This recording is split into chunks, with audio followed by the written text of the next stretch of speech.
Winning cures everything. Now for your hosts, Gary and Chris.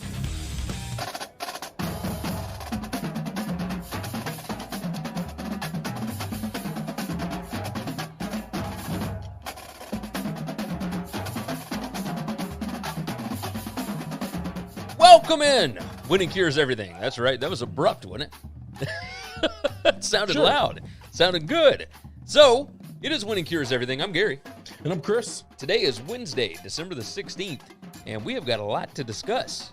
We got NFL stuff going on. Today is early signing day. We had the college football playoff rankings last night, and, you know, typically we save that for our Thursday podcast exclusive to kind of go over that, but, man, we got to discuss this. Like, we got to talk about this stuff, but before we get to that, go to winningcureseverything.com. You can find everything you need to know about us over there, where to subscribe, where to catch the live show, where to catch the podcast, etc. Go on and knock that out. Subscribe everywhere you need to be subscribed. If you're watching, let's see, Matt Miller said, you boys better be getting after the CFP. It's not a playoff. It's a Power 5 Invitational. Yes, we will get to that. We will get to that. Go to sbrpicks.com/NCAAF. That is where you can find all of our college football gambling content. Sportsbook Review, they treat us nice. They treat us well. It's a great site. There's nothing else I can say about it. It's a fantastic crew over there. We love everything that they do, and we love working with them. And, yeah, I mean, that's the easiest way to put it. I think we did our deep dive show yesterday for the college football weekend coming up, and I feel good about it. I feel good about this weekend. It's going to be a fun weekend, championship weekend. So go and check it out. We've got 2 videos up over there already from this week, the opening line show and our deep dives and picks show. So go and check that out. And, of course, the podcast. Make sure you are subscribed to the podcast. We're doing the show a little bit earlier now, changing the schedule slightly. And if you missed the live show, you can always go listen to it on the podcast. Leave us a nice 5-star review over at Apple Podcasts. But we are everywhere. So a lot of people listening on Amazon Music now, a lot of people listening on the iHeart app. We appreciate those of you that are doing that as well. McKenna jumps in. Happy hump day. Just read that at least 2 players either decommitted or wouldn't officially sign since Gus was fired. Well, duh. Of course. Of course, if you don't have a coach, some players are going to be hesitant to sign with Auburn. That is the way it goes. Taylor jumps in. Said, what's going on, boys? What is going on? Hopefully, everybody else would like to join in as well. If you would like to join in the chat, you can do so. Whatever platform you are on, YouTube, Facebook, Periscope, Twitch, it all populates right there on the bottom left-hand corner of your screen. That is where the chat box is. You can talk with each other, and it doesn't even matter what platform you're on. So if it looks like nobody else is chatting on your platform, well, that's fine, because there's others coming in from YouTube, Facebook, wherever. So jump on in the chat. You can help drive the show, help drive the narrative. Chris, let's start off with the playoff rankings, and I am perturbed, and I shouldn't be, because we both know what this is, but it's absolutely a Power 5 invitational at this point. What they did last night was egregious. Is that a good word for it? Yeah. Florida losing. I'm fine with that. Florida losing to LSU, and I love LSU. I love you boys, but that's a bad football team this year. To lose at home in a playoff situation like that, to only drop to number 7 when you were number 6 before. They only dropped 1 spot. And yet they dropped Cincinnati below Georgia, and Georgia had a big win. No, Georgia didn't even play, right? I'd say Georgia was stagnant. They didn't play at all. No. Georgia played Missouri. Georgia beat the mess out of Missouri. So that's what it was. They're not playing Vanderbilt. They're not playing this week. That's it. Okay. Either way, Cincinnati has not lost. They are sitting at 8-0.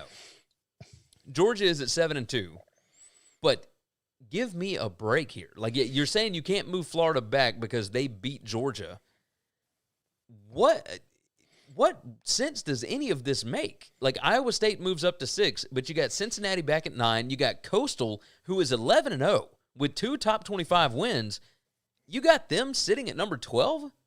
Like, what are we even doing here? Louisiana is stagnant, number 19. Iowa State continues their climb up. Iowa State's in a position to be able to make the playoff. No, they're not. If they have enough things go, well, the way it's set up anyway, it looks like that, right? That's what drives me crazy about this whole thing. Like, what is the difference between USC, who again, doesn't have a great win on their resume, but they're 5-0 the same way Ohio State is 5-0. Ohio State's got one good win over number 11 Indiana. What are we doing? Like, how does any of this make sense? I don't know. I would like to know a good win that Georgia has. I would like to know who they've beaten that's a good win. The committee would tell you Missouri because they ranked them last week. Okay. That's I think that's wrong. It is. I mean, I think that's wrong. I think Missouri is much improved. They're better than I thought they were going to be this year, but that doesn't mean anything. So they're still a mediocre football team. Auburn was number 7 when Georgia beat them. Tennessee was number 14. But they're not number 7 now, and they're not number 7. It doesn't matter what you were. Here are Georgia's wins on the season. Arkansas, Auburn, Tennessee, Kentucky, Mississippi State, South Carolina, and Missouri. 2 of those teams have winning records, and they are barely above 500. Auburn is one what, of them 6-4? Shouldn't have a winning record, by the way. Yeah, Auburn shouldn't. Auburn should be 4-6. Yes, I was going to say, if you give them the losses that they should have and take those wins away, that flips their record. Yes. I mean, it's insane. Missouri is sitting at 5-4 now. I don't know what to make of this. And it's not like either. It's not like Georgia was like close in these games that they lost to Alabama and Florida. They got beat by 16 and by 17 in those games. It was not a down to the wire, last possession of the game type of thing. Alabama ran 10 minutes of clock off in the fourth quarter. Like, this was not a game that they were in. Like, they were in the first half, but, I mean, my gosh, there's 2 halves. Like, so let's give credit where credit is due, okay? There is an athletic writer named Nicole Auerbach. I think that's how you pronounce her last name? Auerbach. Yeah. Auerbach. Writes for The Athletic and does the Big Ten Network stuff. So, that's right. And she is the one she's the first person that I saw in her article last night coin the phrase, the fact that this is an invitational. Yes. This is not an actual playoff. I was annoyed. And she has gone hard after these people. Oh yes, let me get my words together. She is who I was annoyed with early in the season, because she is big in with the Big Ten, right? She's Big Ten, preview, and she just reports what she hears from people. But the whole thing that drove me nuts here, the question that Nicole asked was, she was talking to Gary Barta, who is the, what is he? Not the commissioner. He's the director. I don't know what they call him. Yeah. He's the head guy of the playoff committee this year. She said, Gary, a big picture question. When Iowa State loses to Louisiana and Florida loses to an unranked LSU team and those don't play a role in the rankings, what is the point of playing games? And he came back and said, well, it's very important because the games are where we get the data from and blah, blah, blah, blah. But that's not true. No, it's just not true. They make up their mind on what they want the ranking to be, and then they go out there and spin it however they need to spin it. Yeah. When they have to. That's it. That's what they do. They say, this is what the rankings should be. Okay, now how do we sell this? All right, well, for Ohio State, we say, well, we just think they're the better football team. For these other teams, we say, oh, well, we look at their total resume, not just their losses. Then for the other teams, we say, oh, well, they haven't played anybody. But really, if you look at who they've played, it's actually better than the teams that you have ranked above them. And then you get into a place where, well, no, they're not, because this team is ranked. Now you look at the middle to the bottom tier of the top 25, and we boost these other teams up falsely so you can prop up this farce of a top 10 ranking. Yes. I don't. So you say, oh, well, they've got ranking. They got wins over these ranked teams. No, they don't. No, they don't, because those teams shouldn't be ranked. You're ranking them on purpose. You're preaching the truth. Matt Miller, of course, jumps in, and he is all over this. He said, Florida dropping one spot is insane, and Georgia being ranked above Cincy, what the hell is Georgia's best win? They got blown out in their 2 biggest games. He said Cincy would have the exact record Georgia has if they played their schedule. Yeah, I think so. I think that. Excuse me. It would have been closer with Florida, too. They use whatever test to justify their rankings. They changed from the eye test to resume based on the teams. Yeah, they change exactly what they want to do. Yeah, they go back and forth depending on how it justifies which team they're trying to spin. Yeah. MDC Bowler Kid says, Miami got curb stomped by North Carolina and deserved to fall, but we lost to a ranked North Carolina team. Florida lost to an LSU team with a losing record. Yeah. Miami dropped 8 spots for losing to North Carolina. Miami should actually be completely out of the top 25. Yes. And you know that. Because they don't have a good win. Agreed. Don't tell me just your losses. Both your losses are really bad. Okay? Really bad losses. 2 good teams. Yeah. Got stomped by Clemson, got stomped by North Carolina. But you don't have a good win at all, okay? So but at least Florida has some good wins on their resume, but they still should fall way farther than they did. He's way farther. So he brought up Florida losing to LSU. Forget that. Look at Georgia. It's the same thing. You lost to the 2 best teams. You don't have a good win. That's right. Why are they up there? And it's to prop up Florida. You can't, with their thought process here, you cannot drop Florida past Georgia because Florida beat them. However, the question then is, why is Georgia up there? That's right. And it's only because, Ben LaFleur jumps in. He said, I'm done with the year. Congrats, Alabama. Top 10 team all time. And then MDC Bowler Kid, absolutely agree, but Florida only falling 1 spot is terrible. It absolutely is. No, yeah, 100%. I'm not disagreeing with that. I'm not at all. But I think that both of them should have dropped. I think Florida and Georgia they never should have been up there to begin with. That's maybe the problem with season. Why you rank them too high early. Now you're stuck in this ranking. Yeah. You're stuck in this spot. It makes no sense. Iowa State was at number 13 behind Oklahoma at one point. And then the next week, they were up to number 7, above Oklahoma. None of it makes sense. No. So I don't understand what they're doing. I mean, you know how I feel about these people. I hate them.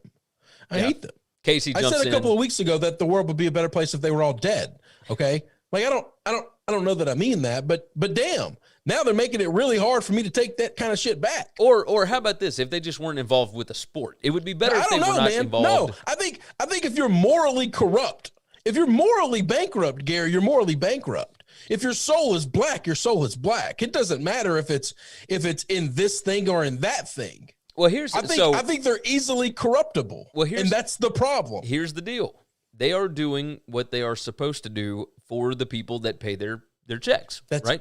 Which is crazy. That doesn't mean it's okay. No. That means they're corrupt. They're just like all the other people that are morally corrupt. Okay? Yeah. They're morally bankrupt. Therefore, they cannot be saved. They cannot be salvaged. That they have nothing positive to bring to this earth because they only work for those who pay them.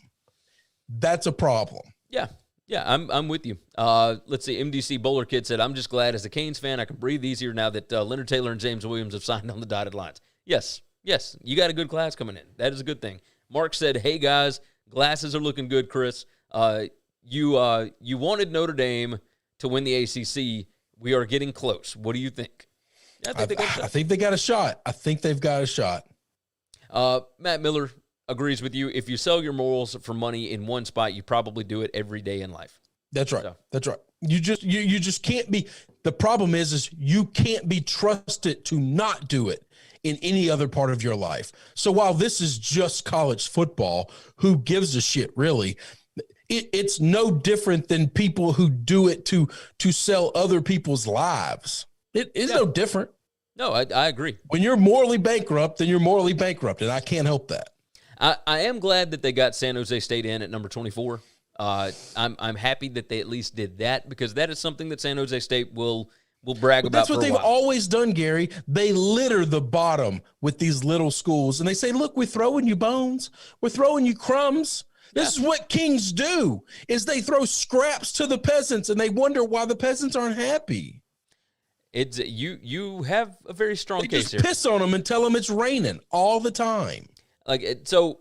Iowa State. That's what that is. Iowa State, Florida, Georgia, and Oklahoma are all 2-loss teams that are ranked above Coastal Carolina, Cincinnati, and Indiana. Right. And so Cincy is 1 spot above Oklahoma, but I mean, let's get real. Oklahoma beats Iowa State this week. they'll be jumping everybody. They'll jump Cincy and they'll jump Iowa State and all that. And Iowa State will probably fall back, but they'll probably still rank Cincinnati below Iowa State. I was about to say, is a 3-loss Iowa State team going to be ranked above Cincinnati and Coastal if those teams all win? Because it wouldn't surprise me. Yeah, because that's what these sons of bitches do. Yeah, the Coastal Carolina thing with them being ranked number 12, that goes ahead and lets you know that they did not want to give either Coastal or Cincy. They didn't want to give both of them a New Year's Six bowl. Now, if they're ranked in the top 10, they are guaranteed it. That's right. But Coastal, that's why what they're doing is morally wrong. Yes, I agree. Matt said they put the little guys at the bottom and the BS teams in there to prop up the big dogs. Yeah. Let's see. Taylor said just play the playoffs in September since that's when it's decided who's in. Honestly, like, I'm good with that. Like, just do a invitational at the beginning of the season, and then, we'll just do our regular bowl games at the end because none of this matters. Like, it's just a show. It's all for show. So they're very much a world of haves and have-nots, and it's not just that. It's those who belong and those who don't. McKinnon asks, so is whoever loses between Notre Dame and Clemson out of the race for the playoff? Not necessarily. Actually, both of them, like, it doesn't matter who wins. Both of them could still make it. That's right. I think Notre Dame's in no matter what. Yeah. I think Clemson is still in if they have 2 losses. I think if it's a close game. I don't know, man. Well, yes, I don't foresee it being a blowout either way, actually. Yeah. But, like, if Alabama wins, Clemson's in over Florida, So and Clemson's a 2-loss Clemson team's going to get in over A&M. Yeah, and which is insane. The ACC is not a good conference at all. Agreed. They don't deserve 2 teams because 2 teams haven't been challenged at all. No, I agree. So but what they'll do, Clemson team, while their only 2 losses would be to the same team that is going to be number 1 or number 2 in the country, doesn't justify having them in when they don't have a good win on their resume. They didn't have to play North Carolina. Yeah, you're right. They didn't have to play NC State. NC State, like all the other good schools in the, which they're not. I mean, those are saying NC State's a good school. I mean, I like NC State. Are they any different than Missouri? Are they any different than Tennessee? No, I mean they're just are what they are. This like